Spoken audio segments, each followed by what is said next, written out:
go not with Scott. Scott is someone I've known for quite a long time, and there's many things I love about him.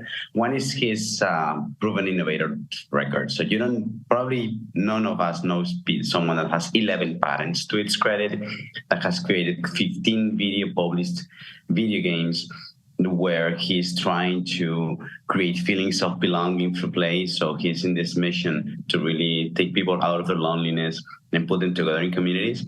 And our paths crossed when we started talking about how AI can help with knowledge management. So Scott is a great, not only a great note taker, but a great organizer of his work. He has great work with tools like Obsidian, etc. And he's going to be talking to us today about how AI can enhance us as people, as entrepreneurs.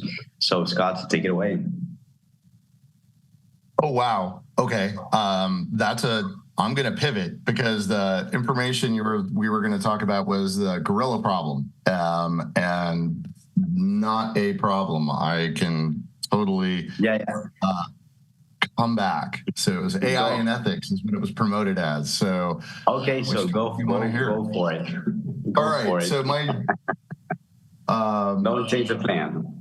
Yeah, I definitely, if you're interested, I am happy to talk about where, not what, personal knowledge management. But today I'm going to talk about, I thought this would be kind of fun because it's something we've talked about. It's come up in our WhatsApp group a bit. But it's one of those things is, the ethics of AI, like really. So this one, to sit back, let's have some fun and think about it a bit. Really, is Skynet inevitable?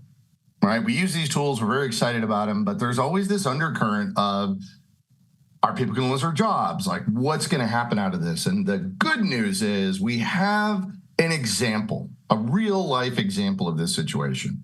So let me tell you a story.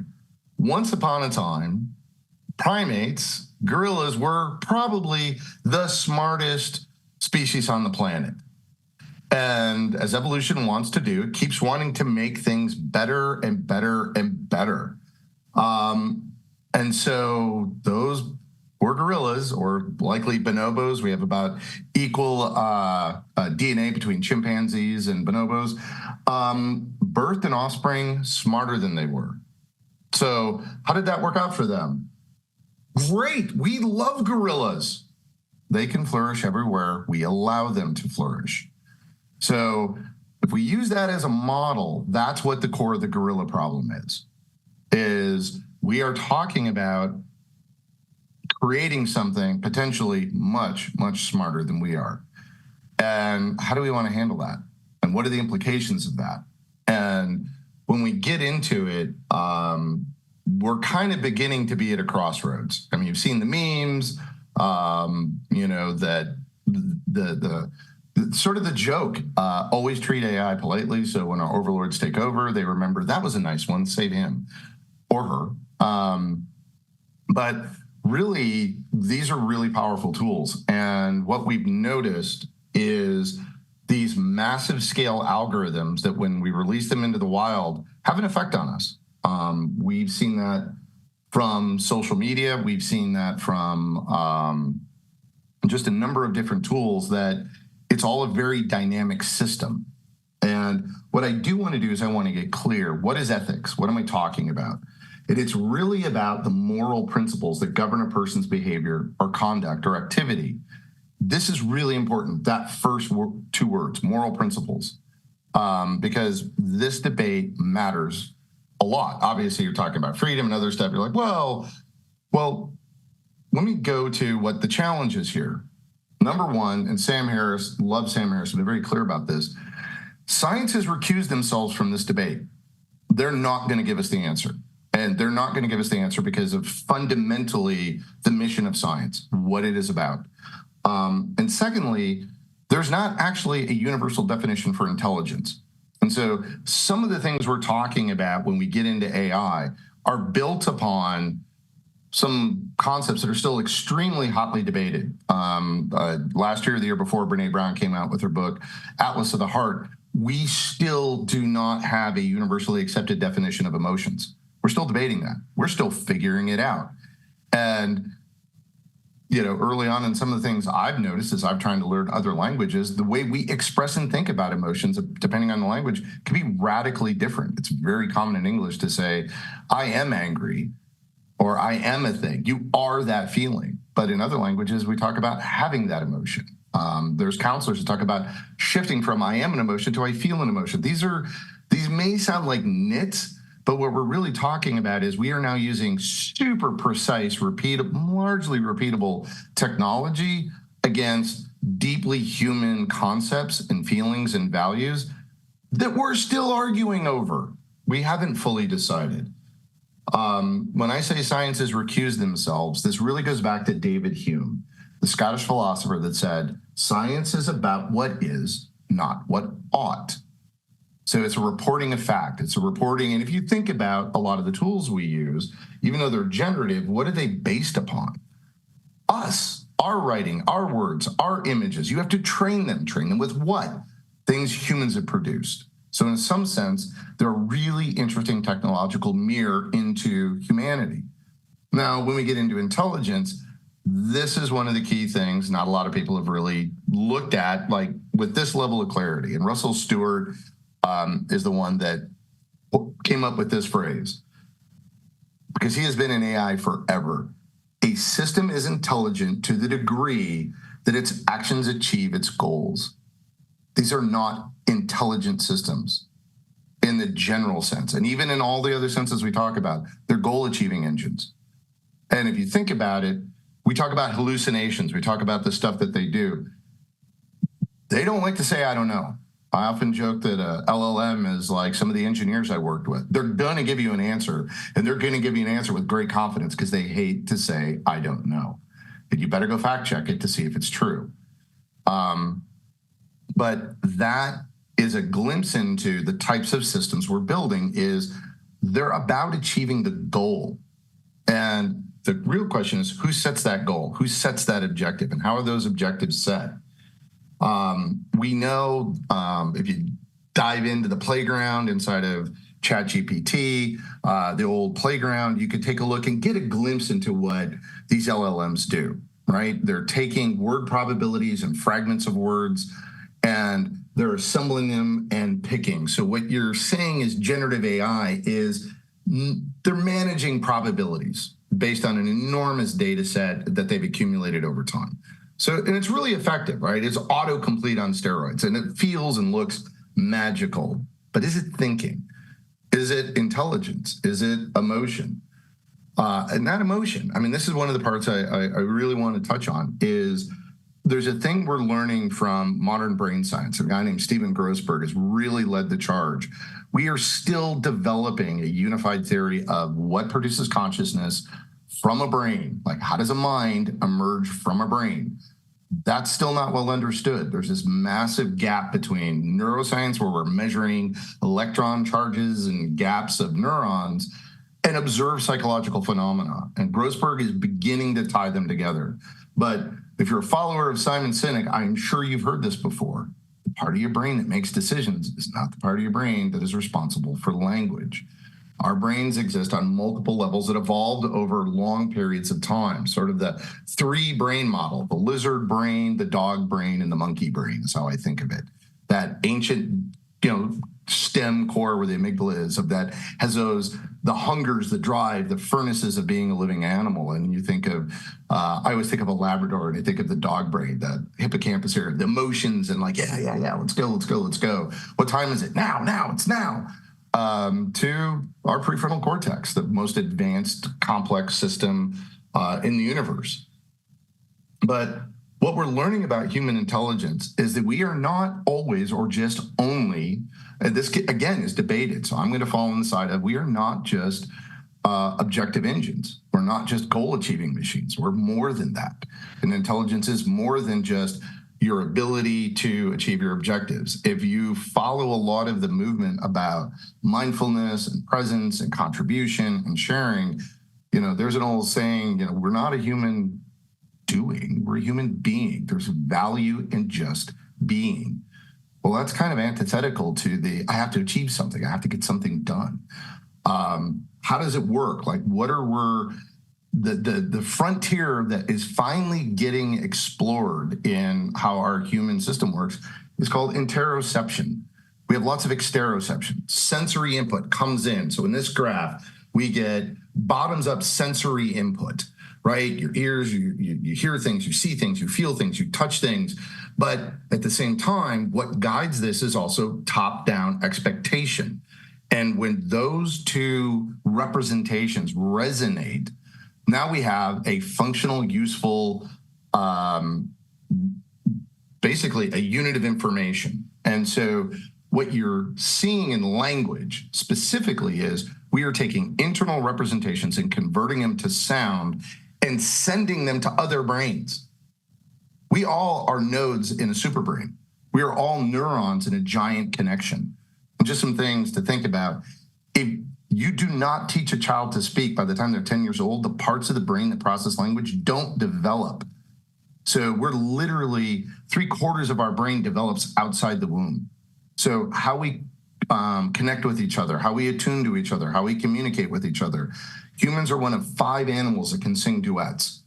In other words, that's having the capacity to synchronize with other minds and anticipate what's going to come next and work together cooperatively. That's powerful stuff.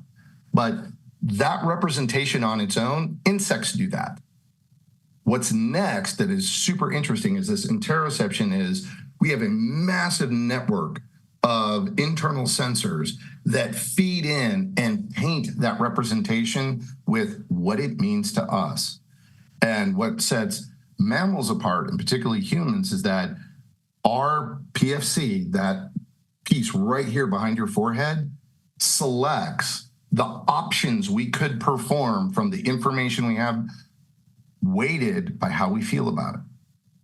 And so, this has been called subconscious for a long time. It's actually more unconscious. It doesn't rise to the level of consciousness yet. It doesn't produce the feelings of consciousness that other types of mental activity do, but it is still very real. And that decision selection process for us absolutely integrates all of our sensory information. For example, you have more dopamine receptors in your gut than you do in your head. So when we talk about follow your gut, there's no joke. Like, our entire body is involved in our process of decision-making, consciousness, and how we basically manifest intelligence, how we embody it. So when we're looking at the entire project, the entire we're going to replicate this, how much have we replicated? Where are we on the curve? And we still have a long way to go before we start getting to where humans are. But along that way, we're doing some pretty, the stuff looks magical because it's bringing us in. But what I want to do is I want to do something fun. So I love little tests that introduce you to your brain and your mind. So this is, if you've heard of this before, this is called a Wasson selection test. I know one member of the audience very likely has already seen this, so please save it. But what I want to do is, this is a simple logic test. So what the game is that there's one rule. If a card has an even number on one side, then it must be red on the opposite side. So feel free to enter it in the chat or play at home by yourself. Which card or cards must you flip over to prove I'm telling the truth? Now, most people find this like a little huh? You're looking at it, you got even and odd numbers, you got brown and red cards, and hopefully you're not colorblind and you can see that card all the way on the left is red, the third card in is brown, I got a 3 and an 8. Now, before I give you the answer, let me give you this test another way. You have to be 21 to drink beer. Which cards would you turn over to find out if there's an underage drinker? Was that question much easier to answer? So what I'm contrasting and comparing here is that logically these are the exact same question. And 1 in 10 people will see them as trivially the same. 90% of people can't get the first question right. It's too abstract. And what the Watson selection test revealed is that our super advanced prefrontal cortex is not advanced as we think it is. It is often supported by our much older socio-emotional intelligence that has developed, like tens of millions of years longer. So obviously, if you want to know who's underage drinking, you flip over a beer and the 16. How old's the beer drinker, and what is that 16-year-old drinking? Anybody can drink a Coke. We don't care what the 25-year-old is drinking. Going back to the previous card, it is the brown card and the 8 card. Those are the ones we have to check to find out if this rule is broken or not. And why I'm digging into that is we have intelligence that is very deep, very useful, super functional, that isn't purely logical and rational. So in a sense, our social emotional intelligence, remember I went back to moral principles? Put another way, how best to live in community and connection and relationships is a reflection of our deeply evolved social emotional intelligence, not just our purely logical, weighted, what is the probability of the next most right answer. And so really what I want to call you to is an action. Do not let smart technologists tell you you don't have a voice in the ethics debate. This is not just something for programmers and professionals and tech companies. It is like all of humanity. You have just as much and perhaps more of a debate, because the people that aren't creating this technology are the ones that are most likely to be affected by it. And every one of us has an equal voice in talking about how we want this technology to affect our lives. This was super clear when it came to gene editing and humans. Like, somebody in China said, wow, I gene edited a human, and the world went, nope, stop, done, don't do that, put the brakes on hard. This technology is rolling out with almost no supervision. And what we're seeing already are these weird fits and stops of trying to corral it and contain it. And a lot of people are just sort of taking a pass because we're like, well, it'll, like Facebook, it'll just come to us and it'll be okay. I spent a lot of time in the video game industry watching online communities build, and here's the big red flag. You don't have the same rights online that you have in the real world, but more and more of our lives, our businesses, our economic values derive from an online world. So this is one place where I would encourage every one of you to become an advocate for your rights online and in person, and especially in relation to AI. So you are qualified to participate in this debate. Every one of us is. And this isn't something we should just let go. Now, I wish I had much better actions for you, but we're talking to a global audience. But don't let some smart guy or gal talk you into a corner that you don't count. Absolutely. This is on all of us to be a voice to say, this is how we want this technology to benefit humanity.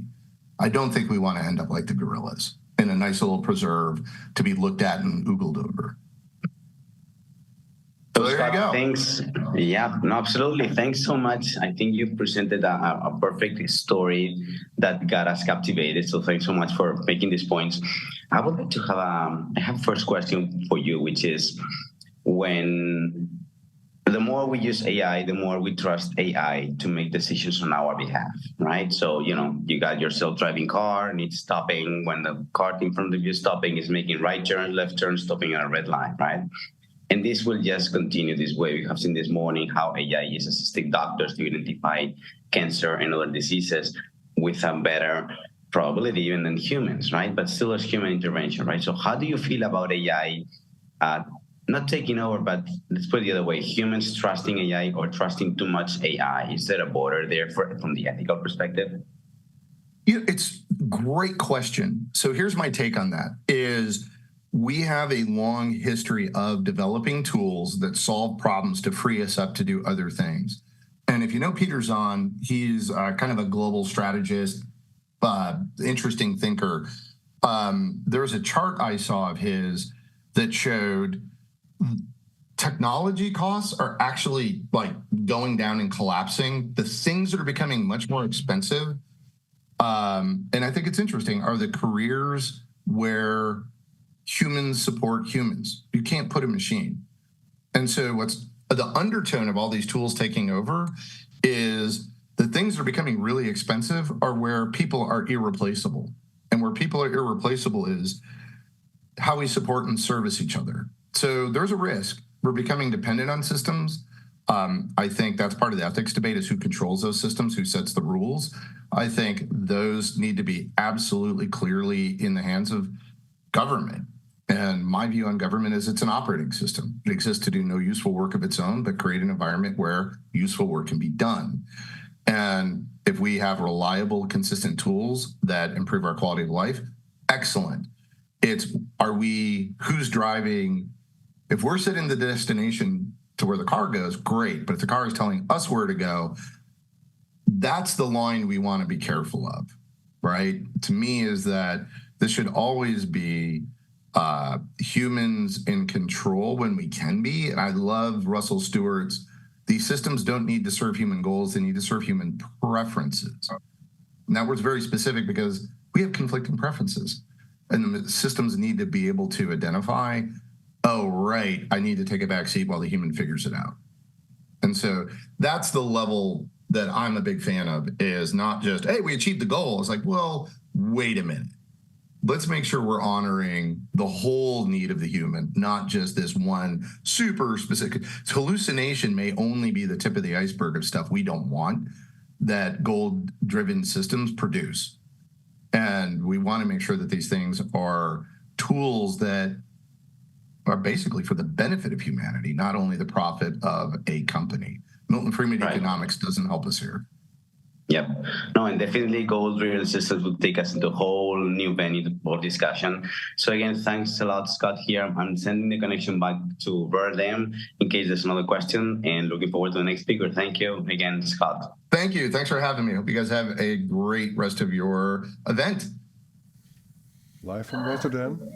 Novis, live from Rotterdam. We do have one more question from Edward. No, it's not from me, but it is from Olivier Mejank from EO Kenya. He has a question. Where does one go to make their voice heard? Boy, that is absolutely a fantastic question. And when I put this slide together, I thought I should have an answer to that question. So I don't have a great one. I think one of the first things is, whatever platforms you have right now, social media that you're involved in, I think blogging is great. And I think that at least in the United States, they're beginning to put out presidential things. They're taking a look at it. So like any political issue that you would track or be interested in,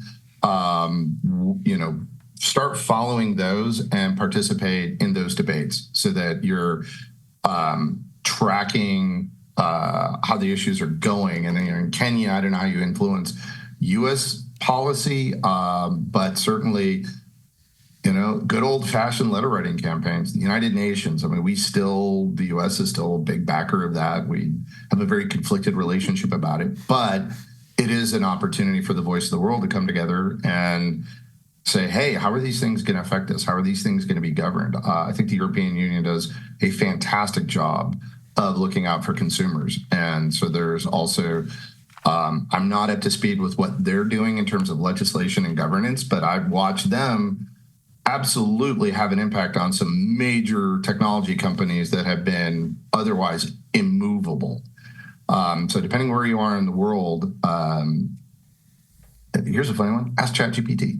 It'll probably give you an answer. It might not be true, but those are the things that I'm doing. I speak about it, I write about it, and my mission is to encourage you to express yourself, and don't be afraid to express your concerns. It's important. It matters. I hope that helps. Yes, thank you.